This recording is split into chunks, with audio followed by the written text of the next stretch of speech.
Que la honra y la gloria sea a nuestro Dios, queridos hermanos, en esta hermosa tarde, por su gran misericordia que nos ha conservado con vida y también de llegar a este momento para continuar con el estudio de la doctrina del santuario.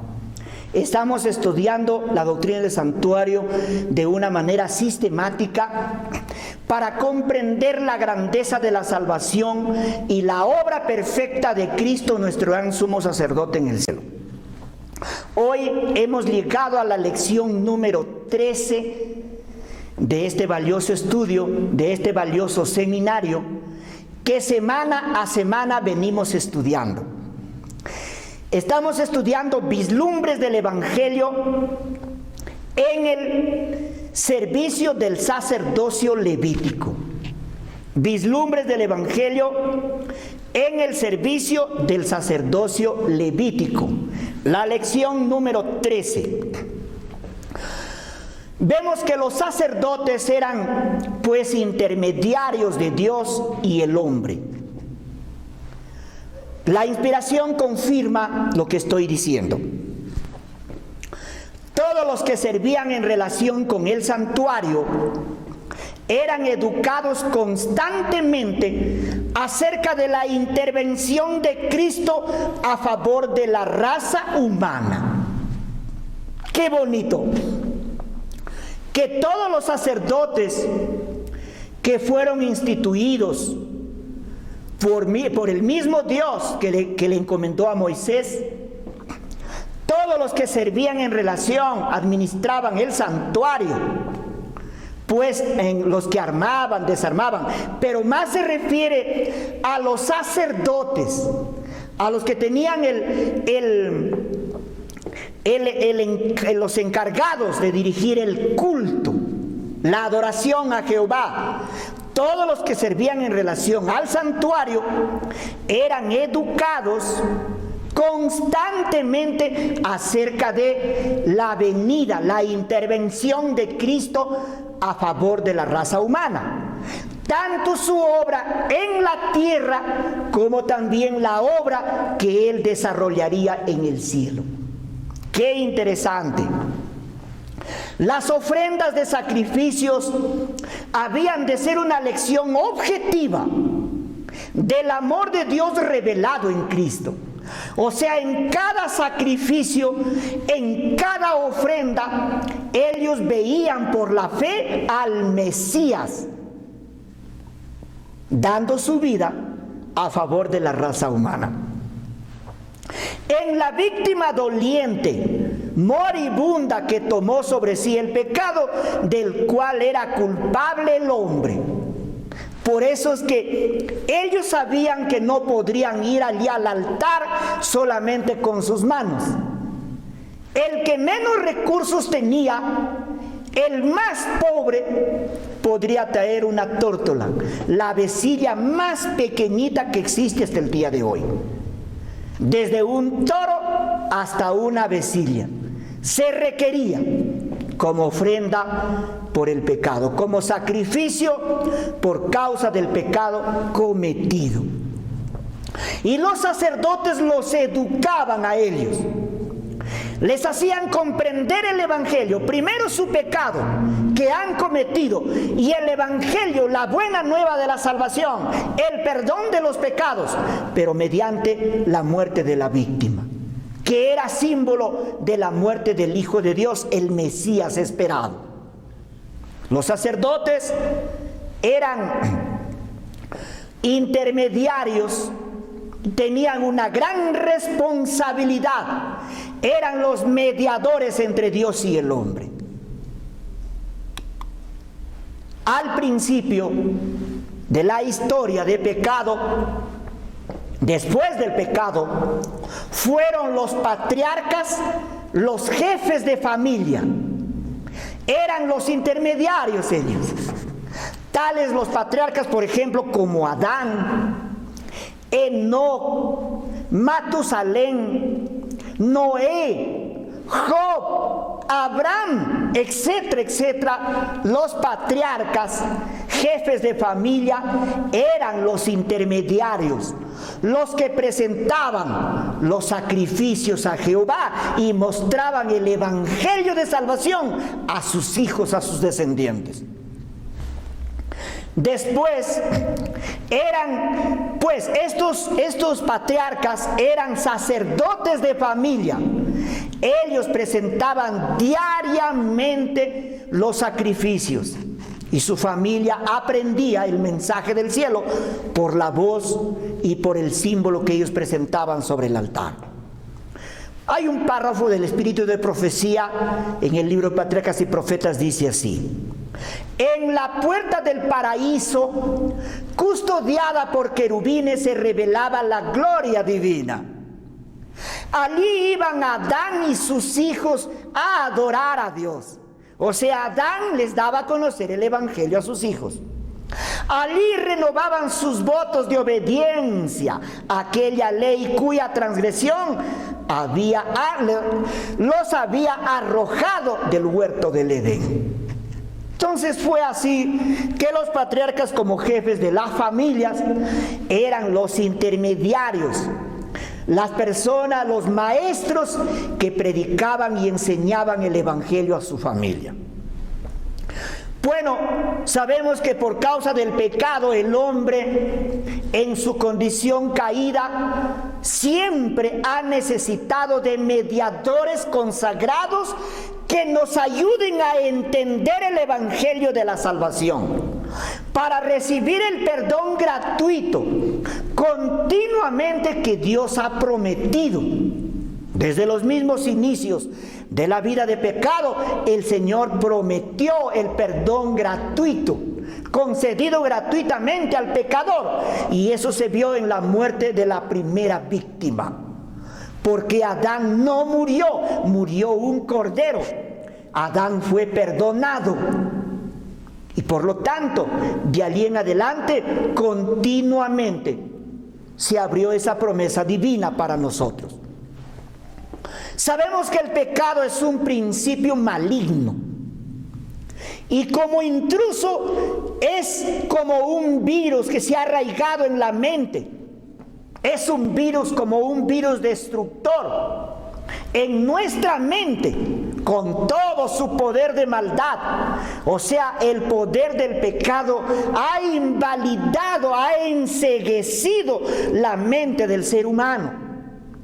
Y por eso necesitamos de esos mediadores consagrados que el Señor los ilumina y nos hacemos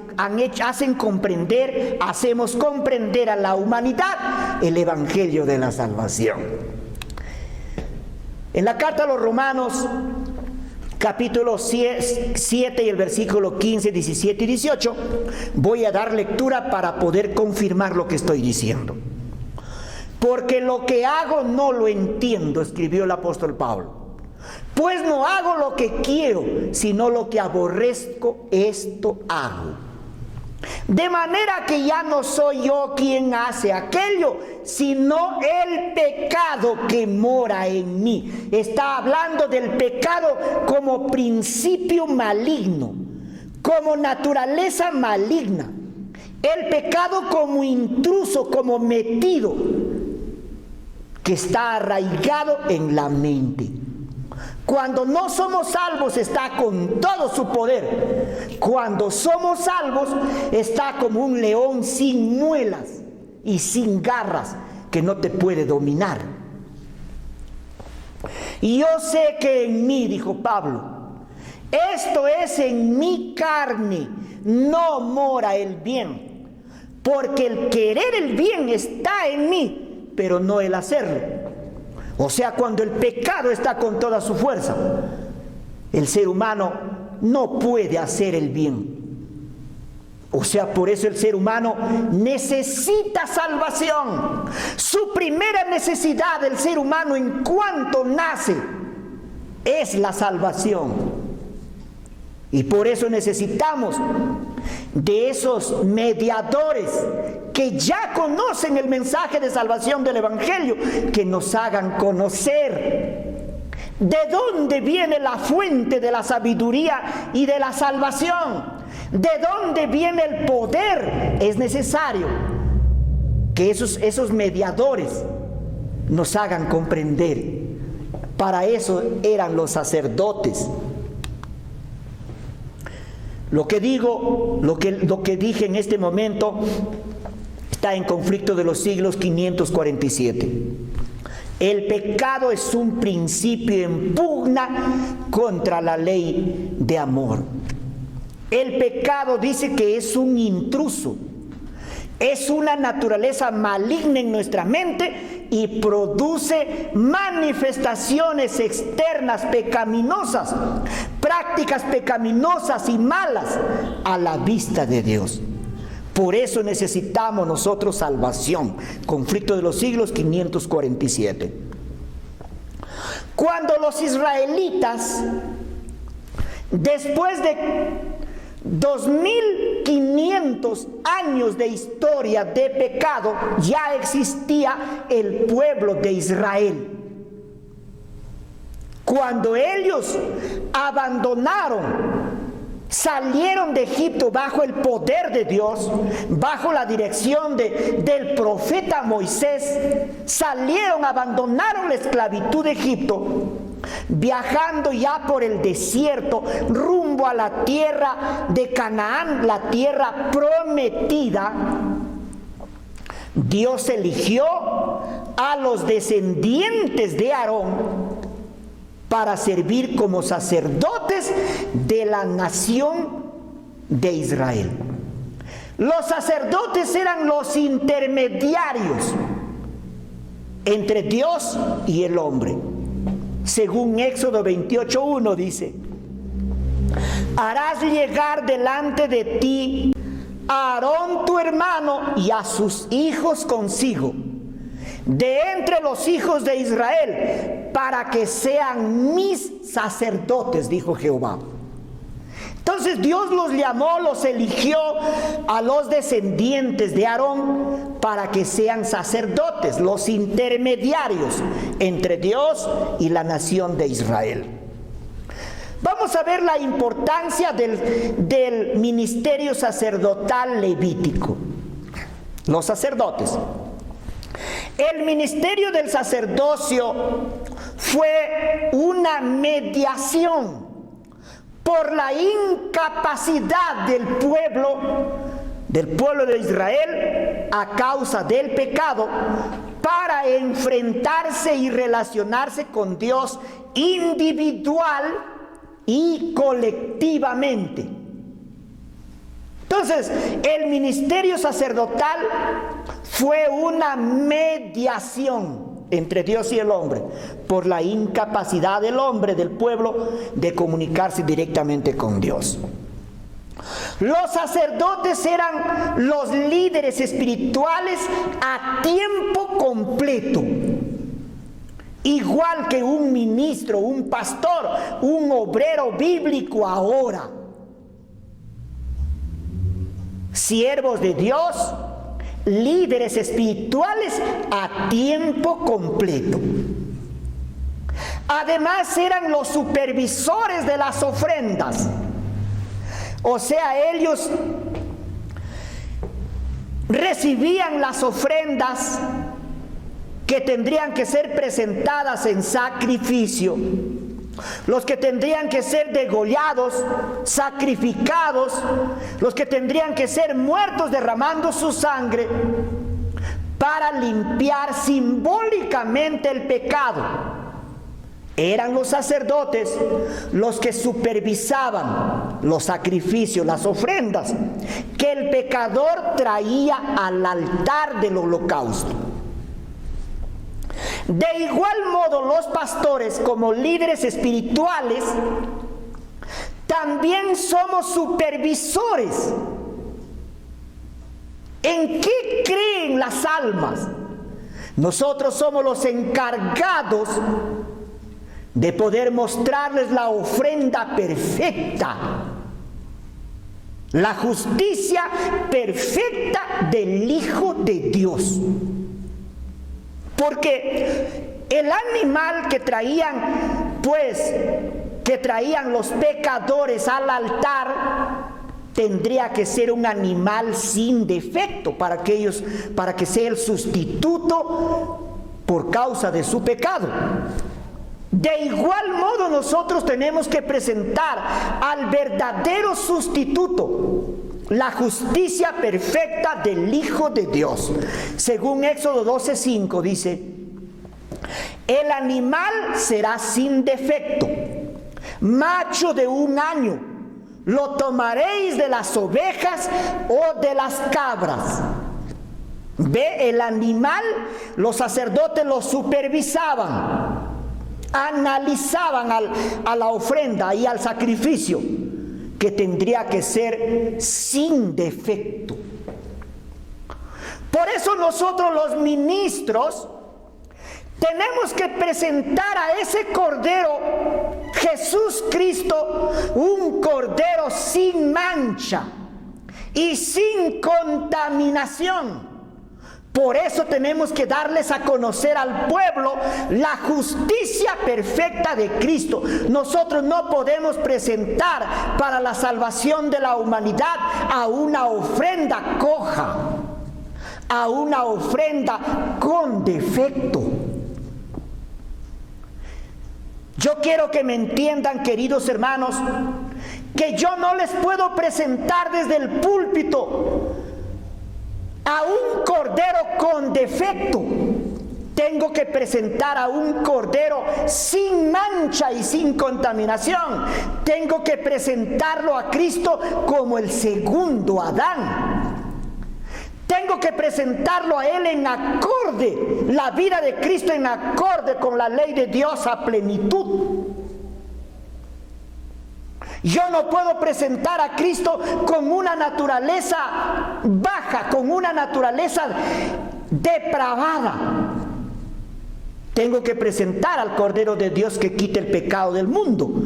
El animal será sin defecto, macho de 1 año, lo tomaréis de las ovejas o de las cabras. Los sacerdotes analizaban pues las patas, el cuerpo, la columna, analizaban si el cordero tenía pues alguna enfermedad, alguna plaga, piojos, garrapatas, o si tenía anemia o algún tumor en el cuerpo. No servía para el sacrificio. De igual modo la ofrenda del Hijo de Dios. Esto es simbólico, queridos hermanos. El sumo sacerdote Aarón era un símbolo del gran sumo sacerdote Cristo Jesús. Todo creyente redimido ahora, por la gracia de Dios, nos hemos constituido un siervo del gran sumo sacerdote Cristo Jesús. Somos un siervo. El propósito de Dios fue y es hasta ahora que el pueblo de Israel fuera un reino de sacerdotes, que se apartaran de lo inmundo y de las prácticas pecaminosas.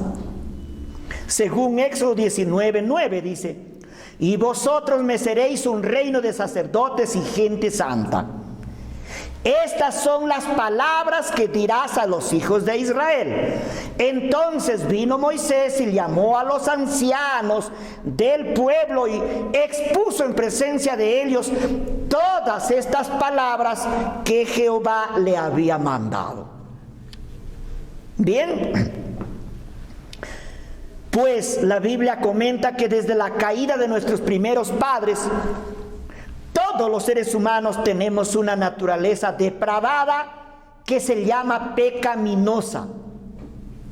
A esta naturaleza pecaminosa, a esta naturaleza le gusta el mal y separa nuestra mente de las prácticas santas que Dios requiere. Esto lo confirma Carta a los Romanos 8:7, dice: por cuanto los designios de la carne, de la naturaleza depravada, son enemistad contra Dios, porque no se sujetan a la ley de Dios, ni tampoco pueden. Así está escrito la palabra de Dios. Entonces los sacerdotes eran siervos de Dios, eran los intermediarios del pueblo continuamente en el santuario. Así como nosotros, los ministros, los pastores, somos siervos de Cristo, el gran sumo sacerdote y del pueblo. Somos siervos también nosotros del pueblo. Y somos siervos del gran sumo sacerdote Cristo Jesús, porque los sacerdotes eran ayudantes y colaboradores, siervos del sumo sacerdote Aarón. Nosotros del gran sumo sacerdote Cristo.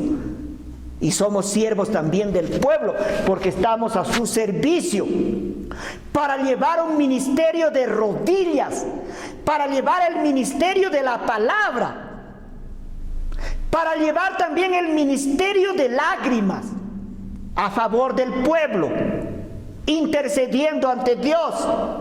Somos a tiempo completo, continuamente. En el Evangelio según Marcos dice así: y el que de vosotros quiera ser el primero, será siervo de todos. Porque el Hijo del Hombre no vino para ser servido, sino para servir y para dar su vida en rescate por muchos. ¡Qué grandeza! Varios escritores del Nuevo Testamento, tales como Pablo, Pedro, Santiago, etc., comprendiendo su posición en la obra de Dios a la cual Él los llamó, siempre comienzan sus escritos declarando ser siervos de Jesucristo, y de hecho, pues, somos siervos de Dios, siervos de Cristo. Primera de Corintios, capítulo 9 y el versículo 19 dice: por lo cual, siendo libre de todos, me he hecho siervo de todos. El apóstol Pablo está confirmando que un pastor, un obrero, es siervo del pueblo de Dios. ¿Por qué? Por el hecho de ejercer un ministerio, tanto predicando, enseñando, orando y también llorando. De esa forma, entonces también somos siervos para ganar a mayor número, dice. Para eso el Señor nos ha hecho siervos, tanto de Él y como de su pueblo. Así como los sacerdotes eran siervos, eran los intermediarios entre Dios y el pueblo. El Señor Jesucristo es ahora nuestro gran sumo sacerdote en el cielo. En Cristo fue transformado este sistema levítico imperfecto en un sacerdocio perfecto. Ahora, todos los creyentes podemos acercarse a Dios, el Padre, allá, mediante la justicia perfecta del Señor Jesucristo, nuestro intermediario. Él está allí al lado del Padre como intermediario. Según carta a los Hebreos 9:24 dice: ¿por qué no entró Cristo en el santuario hecho de mano, figura del verdadero, sino en el cielo mismo, para presentarse ahora por nosotros ante Dios el Padre? Entonces, Cristo ahora es nuestro gran intermediario, nuestro mediador, abogado en el cielo. Y así podemos acercarnos por la fe. Es importante entonces en este estudio recordar que el ministerio del sumo sacerdote terrenal, con su hermosa vestimenta de obra primorosa, representaba la obra de sumo sacerdotal de Cristo en el cielo. Toda la simbología del tabernáculo representaba a Cristo en toda su gloria y hermosura. Es importante que recordemos esto. El ministerio sacerdotal de Cristo, según Hebreos 8:1 y 2 dice: ahora bien, el punto principal de lo que venimos diciendo es que tenemos tal sumo sacerdote, el cual se sentó a la diestra del trono de la majestad en los cielos. Él es ministro del santuario allá y de aquel verdadero tabernáculo que levantó el Señor y no el hombre. Qué grandeza que el ministerio levítico con un santuario terrenal ya no existe, sino ahora nosotros los ministros somos siervos del gran sumo sacerdote en el santuario del cielo. Y allí dirigimos nuestras oraciones y nuestras lágrimas a favor del pueblo. El ritual del santuario era solo una sombra. Del santuario terrenal me refiero. Entendemos que fue necesario que el mismo Cristo llevara a cabo la gran obra de redención, pues el simbolismo del santuario terrenal no fue suficiente para lidiar con el pecado de aquel pueblo, del pueblo de Israel, mucho menos el de toda la humanidad. Por eso fue necesario que el mismo Cristo llevara a cabo esta gran obra.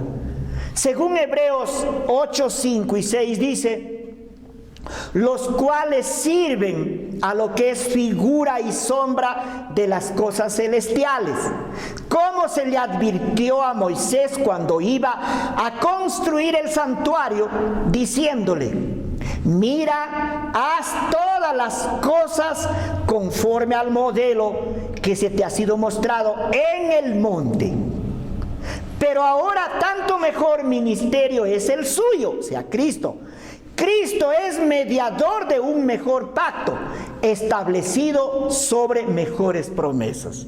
Y esas promesas son promesas eternas que el Señor nos da a cada uno de nosotros. Pero es importante que nosotros analicemos un poquito acerca de los dos pactos. El antiguo pacto, por ejemplo, el sacerdocio en el antiguo pacto. En el Antiguo Testamento o Antiguo Pacto, para que el pecador sea beneficiado con la redención divina, tenía que reconocer tres cosas. Importante, yo quiero que nosotros nos centremos en esta hora en lo que voy a decir.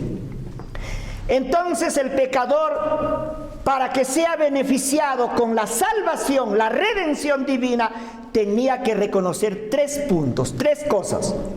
Primero, la vigencia de la ley de Dios. Dos, tenía que reconocer su incapacidad e insuficiencia para satisfacer las altas demandas y requerimientos de la ley de Dios. Punto 3, el pecador tenía que tener la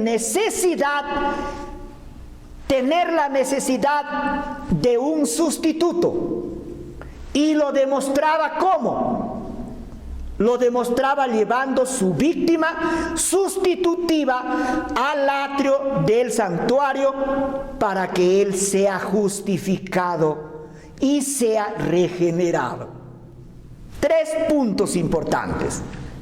Ahora, en el nuevo pacto, Cristo es sumo sacerdote en el nuevo pacto en el cielo. En el nuevo pacto, para que el hombre pecador tenga esa imperiosa necesidad del ministerio sacerdotal celestial de Cristo, el creyente que quiere ser salvo por el ministerio de Cristo en el santuario celestial, también igual que en el antiguo pacto, tiene que aceptar tres cosas importantes. Veamos, por ejemplo. Primero tiene que aceptar el pecador la eternidad de la ley de Dios en sus tres aspectos. O sea, la ley de que Dios la proclamó en llama de fuego allá en el monte Sinaí, según Éxodo 31:18. y dio a Moisés, cuando acabó de hablar en el monte, con él en el monte Sinaí, 2 tablas del testimonio, tablas de piedra escritas con el dedo de Dios.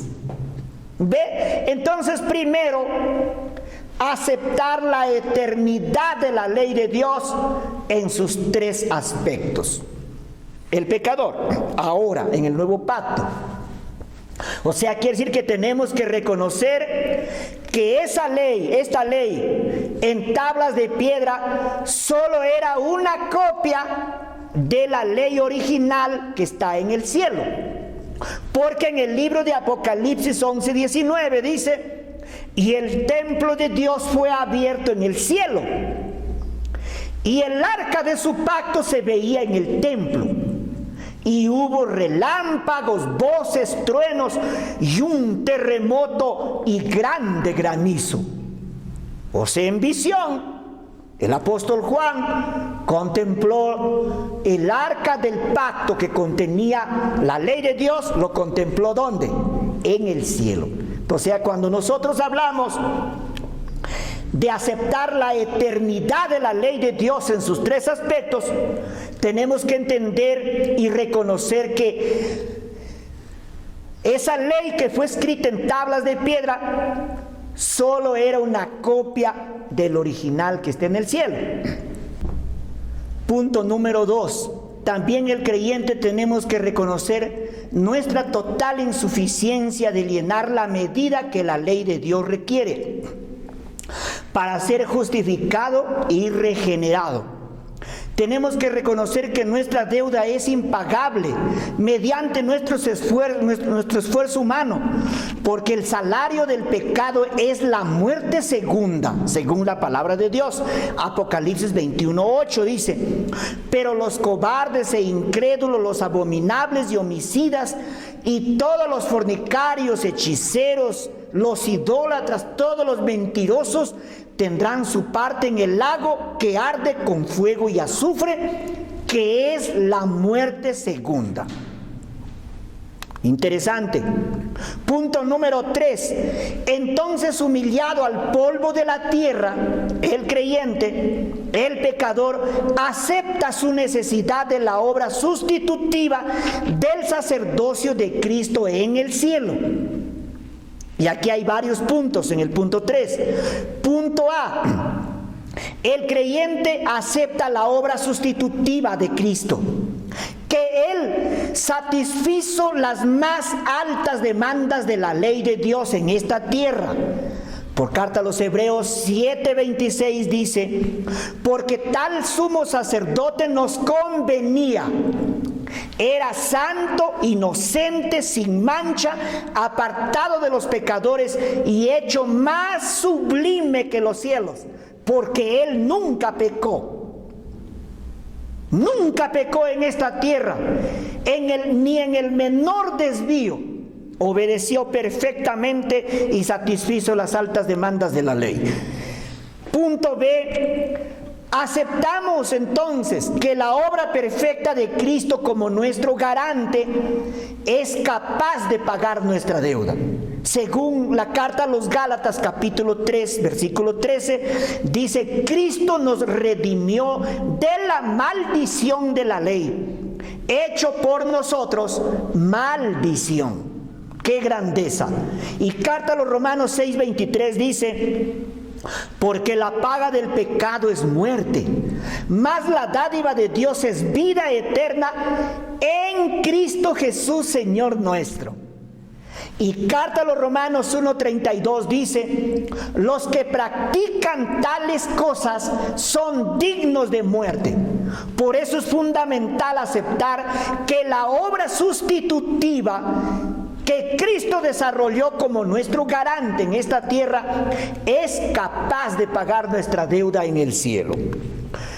Punto C. El pecador creyente acepta que Cristo, con su gloriosa resurrección, satisfizo allí los altos requerimientos de la santa ley de Dios para nuestra justificación en el cielo. Carta a los Romanos 4:25 confirma esto diciendo: el cual, habla de Cristo, fue entregado por nuestras transgresiones y resucitado para nuestra justificación. La salvación de la culpa del pecado en el cielo. Punto D del punto 3. Para ser justificados tenemos que reconocer que nuestros pecados han hecho una separación entre nosotros y nuestro Dios, según Isaías 59:2. Dice que nuestros pecados han hecho división entre nosotros y nuestro Dios, y que nuestros pecados han hecho ocultar su rostro de Dios nuestro Padre para no oír. Él nos oye y nos acepta en mérito a la justicia perfecta del gran mediador celestial que es Cristo Jesús. Punto E, tenemos que reconocer que por nuestra propia justicia nosotros no podemos acercarnos directo a Dios.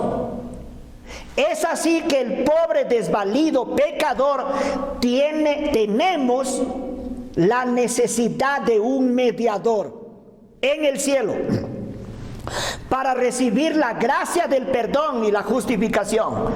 Carta a Timoteo capítulo 2, versículo 5 dice: porque hay un solo Dios, Dios el Padre, y un solo mediador entre Dios y los hombres, Jesucristo hombre, el mediador celestial.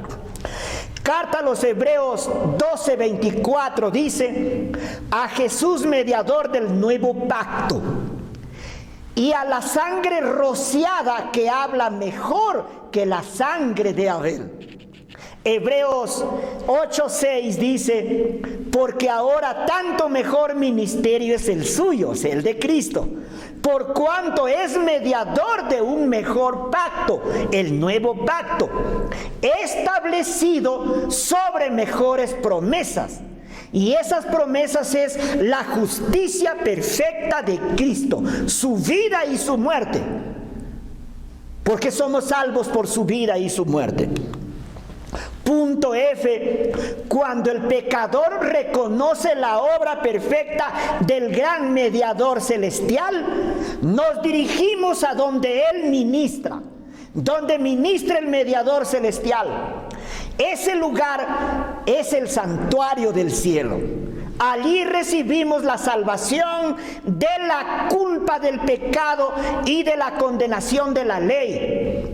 Y como efecto en la tierra recibimos la salvación del poder, del dominio, de la malignidad, de la corrupción y de la concupiscencia del pecado, para que nosotros anduviéramos en santidad, en santificación, que quiere decir obediencia a los santos principios que enseña la palabra de Dios. Carta a los Hebreos 7:25 confirma esta obra. Cristo puede salvar continuamente a los que por la justicia de Él se acercan a Dios el Padre. Cristo intercede constantemente por ellos en el cielo. Carta a los Hebreos 8:2 dice: Cristo es mediador del santuario. Es ministro del santuario. Cristo es ministro del santuario y de aquel verdadero tabernáculo que levantó el Señor y no el hombre. ¡Qué grandeza! Entonces, ¿qué presentaban simbólicamente y continuamente los sacerdotes terrenales del sacerdocio levítico para la salvación del pecador? Simbólicamente, bueno, según la Biblia, el servicio diario del ministerio de los sacerdotes terrenales consistía en presentar dos cosas: ofrenda y sacrificio, que moría y derramaba su sangre en el altar del holocausto. continuamente para que el pecador arrepentido y contrito sea reconciliado y aceptado, recibido como hijo de Dios. Según carta a los Hebreos 8:2 dice, porque todo sumo sacerdote, o sea, terrenal, está constituido, ordenado, para presentar ofrendas y sacrificios, para que el pecador sea pues perdonado. El sacrificio era la sangre de la víctima que derramaba en el altar del holocausto, en el atrio. Y también la sangre del sacrificio se asperjaba, se untaba en los cuernos del altar y se asperjaba en la cortina que dividía el Santísimo, para que el pecador sea reconciliado con Dios. La ofrenda era el incienso, que tenía 4 valiosos componentes según la Biblia. Era el incienso especial que era quemado en el altar de oro, en el altar del incienso. Era para que el pecador sea aceptado en el cielo, justificado y regenerado diariamente. Por eso era tarde y mañana. En el ministerio celestial, allá en el santuario del cielo, Cristo es mediador a favor del pecador arrepentido y contrito. Él, como sumo sacerdote, ofrece lo mismo que ofrecía el sacerdocio levítico. Según Hebreos 8:3 dice, por lo cual es necesario que también o sea Cristo, tenga algo que ofrecer como mediador al lado del Padre para nuestra salvación. Él ofrece su sacrificio humillante que pasó en esta tierra, su sangre derramada para que el pecador sea perdonado, justificado, reconciliado, y ofrece la ofrenda de su vida perfecta, su obediencia perfecta, sus 33 años de vida inmaculada, para que el pecador sea aceptado, o sea justificado y regenerado para el reino de los cielos. Qué grandeza que hemos estudiado vislumbres del Evangelio en el sacerdocio levítico, que es un símbolo del sacerdocio de la mediación de Cristo. Hermanos, no debemos tener dudas de esta gran verdad que enseña la doctrina del santuario. Por eso, quien les habla, yo estoy profundamente convencido y alegre de que el Señor nos dé la oportunidad de profundizarnos en esta valiosa doctrina, de poder conocer el Evangelio, la gloria de Dios delante de nuestros ojos y vivir así en santidad, estar preparados y vivir ya la vida del cielo. Así que, hermanos, nos quedamos aquí en esta lección número 13 y con la esperanza de concluir la próxima semana la lección número 14, que vamos a estudiar el Evangelio en la consagración del sacerdocio, de los sacerdotes. Así que quiero terminar esta plática, este valioso estudio, con un momento de oración. Inclinamos nuestros rostros para orar. Padre Celestial, estamos agradecidos porque nos concediste la oportunidad de estudiar un poquito más de la doctrina del santuario y poder ver, Señor, al sacerdocio levítico como un símbolo del sacerdocio de nuestro Señor Jesucristo, nuestro hermano mediador, sustituto, garante, abogado en el cielo. Por amor y en consideración a Él, Señor, perdónanos nuestros pecados, Ilumínanos cada vez mejor a través de tu Santo Espíritu. Transforma, Señor, nuestra mente. Regenéranos enteramente, Señor, y así prepáranos, Padre bendito, para el reino de los cielos, pero antes para pasar el juicio investigador de los vivos. Pido una bendición especial por todos los hermanos que se han unido, Señor, a esta conferencia, a este estudio, en esta hora de la noche.